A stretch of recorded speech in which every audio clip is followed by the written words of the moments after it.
महीना के बाद मेरा बैंक अकाउंट देखिए अनफ्रीज़ हो गया। मेरा बैंक अकाउंट पहले ही अनफ्रीज़ हो जाता है। ये सारा गलती बैंक ब्रांच मैनेजर का है। अब बोलिए क्यों? जब मेरा बैंक अकाउंट फ्रीज़ हुआ, मैं गया बैंक में, मैंने बोला सर ये बैंक अकाउंट फ्रीज़ क्यों हो गया मेरा, आप मुझे डिटेल बताइए। तो वो मुझसे पूछने लगे आपका क्या बिज़नेस है, नहीं है, XYZ। मैंने सब बताया कि मेरा सेकेंड हैंड फ़ोन का काम है, ऐसा है वैसा है। तो मुझे बोलते हैं कि आप 3 साल का आपका ITR सेल, 3 साल का सेल परचेज सब लेके आइए, आपका ट्रांजेक्शन ज़्यादा हो गया है और इस वजह से आपका ब्लॉक हुआ। मैंने बोला ठीक है चलिए कोई बात नहीं। मैंने सारा डॉक्यूमेंट सबमिट किया, P-टैक्स, 3 साल का ITR, सेल परचेज़ का सैंपल सब से सबमिट किया। उसके बाद भी बैंक कोई सोल्यूशन नहीं दे रहा था, कोई भी सोल्यूशन नहीं दे रहा था, ना वो मुझे रिटर्न में दे रहा था। मैं डेली घूम रहा था, 15 से 20 दिन मैंने घूमा।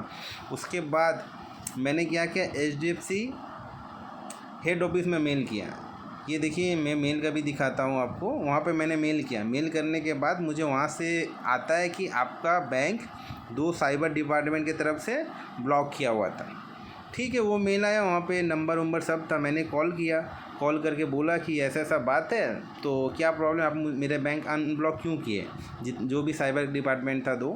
तो वो लोग ने मुझे कहा कि एक कोई भी आदमी गलती से आपको पैसा भेज दिया था 2 महीना या 3 महीना पहले। एक 2 महीना पहले भेजा था और एक भेजा था वो 1 साल पहले भेजा था, कोई और लेडी थी।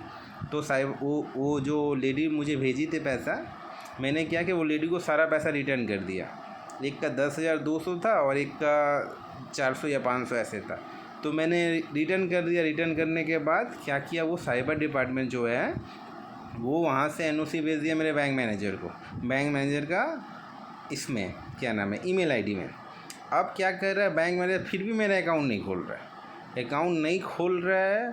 और फिर मुझे बाद में पता चला ये जो फ्रीज़ हुआ था ये मेन रीज़न है ही नहीं ये करने का। इनका मेन रीज़न क्या था, ये बैंक मैनेजर मेरा कोई डॉक्यूमेंट्स अपडेट नहीं कर रहे थे। एक्चुअली मेरा जहाँ पे शॉप था पहले, वहाँ का मेरा सारे डॉक्यूमेंट्स दिया हुआ था। फिर उसके बाद वो रेंट में था। फिर उसके बाद मैंने तो अपना नया घर ले लिया। लेने के बाद मैं वहाँ से बिजनेस करता था, मेरा KYC अपडेट नहीं था। इतना सा बात बताने के लिए बैंक मैनेजर मुझे 1 महीना तक टाना है। मतलब सोचिए मेरा बैंक में 6 लाख था, अब 6 लाख रख के वो लोग उससे इंटरेस्ट खा रहा था।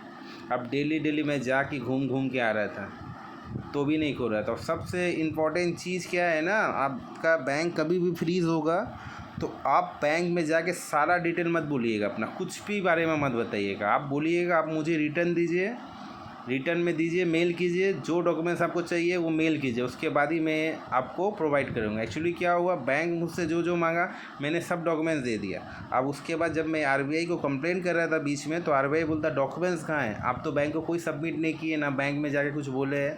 तो वहाँ पर RBI भी मेरा ये रिजेक्ट कर दिया था। इसलिए गाइस जब भी आपके साथ ये प्रॉब्लम फेस हो, पहले बैंक में जाइए, बैंक मैनेजर से बात कीजिए क्या है नहीं। अगर वो बोले साइबर डिपार्टमेंट से ब्लॉक है तो ठीक है, बोले साइबर डिपार्टमेंट ब्लॉक है तो वो मुझे रिटर्न में दीजिए। रिटर्न में देगा नहीं तो आपको मेल में भेजेगा, और मेल में भेजिएगा तो वहाँ से बात कीजिए। एक तो साइबर डिपार्टमेंट से ब्लॉक होता है, साइबर डिपार्टमेंट से अगर ब्लॉक नहीं हुआ तो कोई बात नहीं। उसके बाद ये आपको KYC अपडेट नहीं है, KYC अपडेट नहीं है तो भाई तुम रिटर्न में दो, जो भी है रिटर्न में दो। बिकॉज मैं रिटर्न में नहीं लिया तो मेरा बहुत प्रॉब्लम हुई। 1 महीना तक मैं सिर्फ बैंक का चक्कर काटते रह गया। तो अगर आप रिटर्न में ले लेते तो आपका RBI भी सुनता है और आपका HDFC बैंक का हेड ऑफिस भी सुनता है। आपको कुछ भी डॉक्यूमेंट्स जमा नहीं देना, जाके वो आपके बारे में सब पूछे क्या है नहीं है, दुनिया भर का XYZ देगा, वो सब पूछना ही नहीं है आपको। आप जाके बैंक में बोलिए क्या प्रॉब्लम है बताइए, वो बताएगा जो भी रीज़न बोले। आप रिटर्न दीजिए नहीं तो मेल कीजिए, मेल करने के बाद ही मैं आंसर देता हूँ। तो गाइस ये जो आपका फ्रीज़ हो रहा है ना, साइबर क्राइम से होता है। तो साइबर क्राइम में बिंदास कॉल करके बोलिए, अपना डॉक्यूमेंट्स वगैरह दीजिए, वो लोग खोल देता है।